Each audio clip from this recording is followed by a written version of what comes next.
হাজীগঞ্জবাসী নামিদামি হোটেলে কি খাচ্ছেন?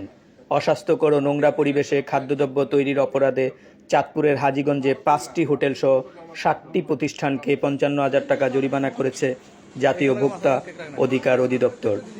রবিবার যৌথ বাহিনী ও ভোক্তার অভিযান পরিচালনাকালে নোংরা পরিবেশে খাদ্যদ্রব্য তৈরির অপরাধে স্টার হোটেল অ্যান্ড সুইটসকে ২০,০০০ টাকা, একই অপরাধে গাউসিয়া হাইওয়ে রেস্টুরেন্টকে ৫,০০০ টাকা, নার্গিস ফুডকে ৫,০০০ টাকা, রাজমহল হোটেলকে ৫,০০০ টাকা, কে মেয়াদ উত্তীর্ণের তারিখ না থাকায় ওয়েলকাম সুপার শপকে ৫,০০০ টাকা, সেবার মূল্য তালিকা না থাকায় ভিআইপি ডায়াগনিস্ট সেন্টারকে ৫,০০০ টাকা, মেয়াদ উত্তীর্ণ ঔষধ বিক্রয়ের জন্য সংরক্ষণ করার জন্য বন্ধু ফার্মেসিকে ১০,০০০ টাকা জরিমানা আরোপ করা হয়।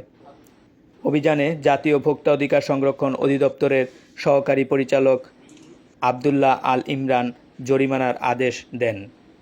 অভিযানের বিষয়ে চাঁদপুরের ভোক্তার সহকারী পরিচালক আবদুল্লাহ আল ইমরান বলেন, আমাদের এই অভিযান অব্যাহত রয়েছে। ভোক্তার অধিকার সংরক্ষণে প্রতিনিয়তই অভিযান পরিচালিত হয়ে আসছে এবং অভিযান পরিচালিত হবে। সাধারণ যেটাই থাকুক টানাই দিবেন, তাহলে আর কোনো অপরাধ থাকবে না। টানাই দিতে হবে। মানুষের শরীরে এগুলো তো মানুষের জন্য এই যে হার্ট ব্লক হয় এদের কারণেই তো হয়, রক্ত চলাচলের সমস্যা হয় শুধু এই যে আমরা এই চর্বিগুলো খাই বলে।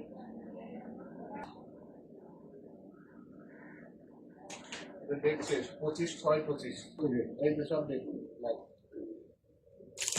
এগুলো তো আমাদের খাওয়াবে। এখন নভেম্বর চলে আসছে। লোকেশনটা বলুন তো। হচ্ছে ওই মালিকের বাড়ি, হ্যাঁ, ওই সমবায় লাইনের। সমবায় লাইনে। বাড়ির নাম কি? এমনি মোড়াইলে ডাক্তারের বাড়ি। মোরাইল্লা ডাক্তারের বাড়ি, বলাখালাই না? হাজীগঞ্জ বাজার ওয়েলকাম সুপার শপ থেকে দেখানোর চেষ্টা করছি। ভোক্তা অধিকার অধিদপ্তরের সহকারী পরিচালক এবং সেনাবাহিনী একসাথে